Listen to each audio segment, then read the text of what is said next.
নমস্কার বন্ধুরা, তন্হি পাকশালাতে সবাইকে স্বাগত। সামনেই আসছে গণেশ চতুর্থী, আর গণেশ চতুর্থীতে গণপতি বাপ্পাকে ভোগ নিবেদন করবার জন্য আজকে আমি আপনার সাথে পুরাণ মোদকের রেসিপি শেয়ার করছি। তাহলে দেখে নেওয়া যাক আমার আজকের এই ভিডিওটি। গণপতি বাপ্পাকে আমরা সকলে লাড্ডু আর মোদক বানিয়ে ভোগ হিসেবে নিবেদন করি। মোদক গণপতি বাপ্পার কিন্তু ভীষণই পছন্দের একটি খাবার, আর তার সাথে পুরাণপোলিও ভীষণই পছন্দের একটি খাবার। আজকে আমি পুরাণ মোদকের রেসিপি শেয়ার করব। আর তার জন্য 150 গ্রাম পরিমাণে ছোলার ডাল 3 ঘন্টা ধুয়ে ভিজিয়ে রেখেছিলাম। এবারে ডালটা সেদ্ধ করবার জন্য প্রেসার কুকারে দিয়ে দিলাম, আর দিলাম হাফ কাপ পরিমাণে জল। জল খুব বেশি ব্যবহার করবার প্রয়োজন নেই। 1/4 চা চামচ লবণ দিয়ে দিলাম। তারপরে প্রেসার কুকারের ঢাকনাটাকে বন্ধ করে দিয়ে 2টো সিটি দিয়ে ডালটা সেদ্ধ করে নেব। ডাল এমনভাবে সেদ্ধ করতে হবে যাতে ডালটা দেখতে গোটা গোটা থাকে, কিন্তু ভেতর থেকে নরমভাবে সেদ্ধ হয়। ডাল সেদ্ধ হতে হতে আমি এদিকে আটা মেখে নিচ্ছি। ছাঁকনি দিয়ে 1 কাপ পরিমাণে আটা চেলে দিচ্ছি। সবসময় আটা চেলে ব্যবহার করবেন, তাহলে আটার মধ্যে যদি কোনো দানা বা কাঁকড় বা পোকা থেকে থাকে সেটা আবার আলাদা হয়ে যাবে। ময়ানের জন্য ব্যবহার করছি 2 চা চামচ পরিমাণে ঘি। লবণ আমি দিলাম না, তবে আপনারা চাইলে সামান্য পরিমাণে একটু লবণ ব্যবহার করতেই পারেন। ঘি দিয়ে আটাটাকে মেখে নিচ্ছি। এই ধরনের মোদক বা পুরনপোলি যদি বানাতে হয় তাহলে অবশ্যই সেখানে আটার ব্যবহার করতে হবে, ময়দার ব্যবহার কিন্তু হয় না। ঘি দিয়ে ময়ান দেওয়ার পর এবারে অল্প অল্প পরিমাণে নর্মাল টেম্পারেচারে থাকা জল দিয়ে একটা নরম ডো তৈরি করে নিতে হবে। রুটি বা লুচি পরোটার জন্য আমরা যেরকম ডো তৈরি করি তার থেকে একটু নরম করে ডোটা তৈরি করতে হবে, কারণ যদি বেশি শক্ত করে ডোটা তৈরি করা হয় তাহলে আবার মোদকগুলো শক্ত হবে।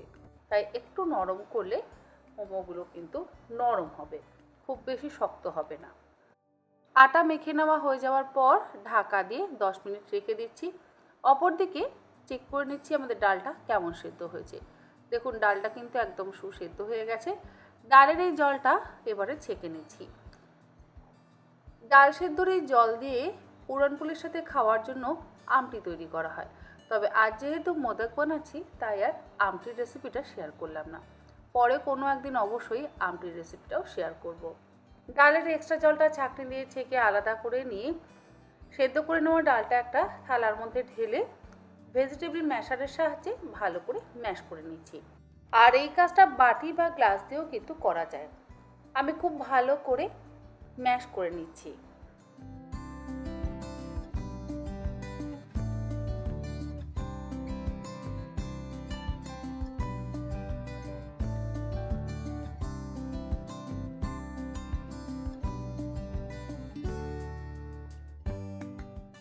এরপরে পুরটা বানাবার জন্য অর্থাৎ পুরন বানাবার জন্য ফ্রাই প্যানের মধ্যে দিয়ে দিলাম 2 চা চামচ পরিমাণে ঘি। ঘি দিয়ে তারপরে সেদ্ধ করে নেওয়া ছোলার ডালটা দিয়ে দিলাম। গ্যাসের ফ্লেমটাকে লো টু মিডিয়ামে করে দিয়ে ডালটাকে খুব ভালো করে ঘি দিয়ে একটু ভেজে নেব।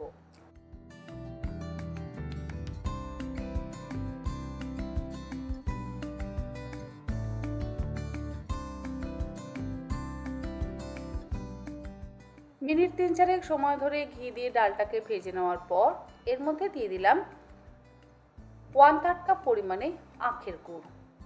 চিনি ব্যবহার একেবারেই করবেন না, আখের গুড়েরই ব্যবহার করবেন। গণপতি বাপ্পার পছন্দের খাদ্য তালিকার মধ্যে গুড় কিন্তু আরেকটি খাবার। গুড় দিয়ে এবারে খুব ভালো করে পুরটাকে আমরা তৈরি করে নেব। সেদ্ধর সময় যেহেতু লবণ দিয়েছিলাম তাই আর পুরের মধ্যে এই সময় লবণ ব্যবহার করলাম না। সাধারণত মহারাষ্ট্রে খুব একটা লবণের ব্যবহার করা হয় না, আমি সামান্য একটু লবণ ব্যবহার করলাম স্বাদটাকে বাড়ানোর জন্য। যে কোনো মিষ্টি খাবারে একটু লবণ ব্যবহার করবেন, দেখবেন স্বাদটা বেশি ভালো হয়। আর যে কোনো নোনতা খাবারে একটু যদি চিনি ব্যবহার করা হয় তাহলে স্বাদটা আরও বেশি ভালো হয়।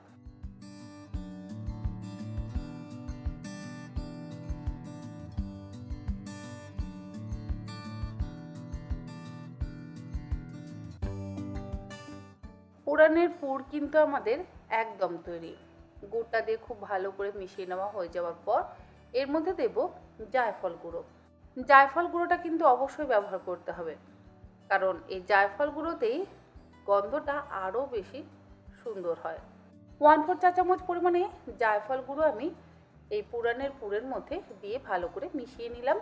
তারপরে গ্যাসের ফ্লেমটাকে বন্ধ করে দিয়ে পুরানের পুরটাকে একটা আলাদা পাত্রের মধ্যে ঢেলে ঠান্ডা করে নিচ্ছি।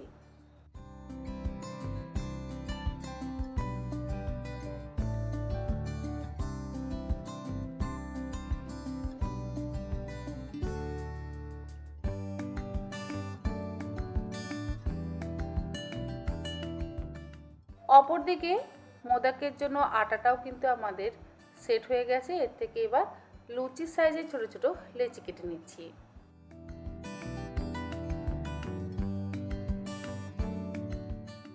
মোদকের শেপ দেওয়ার জন্য আমি এরকম মোল্ড ব্যবহার করছি। আপনাদের কাছে যদি মোল্ড না থাকে তাতেও কিন্তু কোনো রকম সমস্যা নেই। মোল্ডের গায়ে অল্প করে ঘি মাখিয়ে নিচ্ছি যাতে মোদকটা সহজে বেরিয়ে আসে। ঘি মাখিয়ে নেওয়ার পর মোল্ডটাকে এবারে ফোল্ড করে নেব। তারপরে একটা আটার লেচি নিয়ে এই মোল্ডের মধ্যে ভরে দিলাম।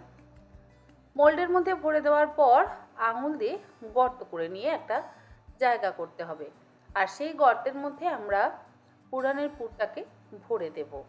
তারপরে পেছন দিকটাকে আবার আটা দিয়ে আটকে দিতে হবে। এই একই রকমভাবে সবকটা মোদক আমরা গড়ে নেব। আর যাদের কাছে মোদকের মোল্ড নেই সেটা কিন্তু করা খুব একটা কঠিন কাজ নয়। এই রকম মোদকের মতন শেপ দিয়ে নিয়ে চামচের সাহায্যে বা কোনো কাঠির সাহায্যে আপনারা লম্বা লম্বা করে দাগ দিয়ে নিতে পারেন। আমাদের প্রথম মোদক কিন্তু তৈরি হয়ে গেছে। এই একই রকমভাবে বাকি মোদকেরও শেপ দিয়ে নেব।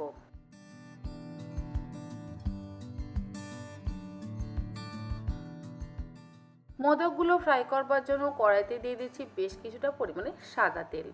গ্যাসের ফ্লেমটাকে হাইতে করে দিয়ে তেলটাকে ভালো করে গরম করে নিচ্ছি। তেল গরম হয়ে গেলে একটা একটা করে গড়ে নেওয়া মোদক গরম তেলের মধ্যে দিয়ে গোল্ডেন ব্রাউন করে ভেজে তুলে নেব।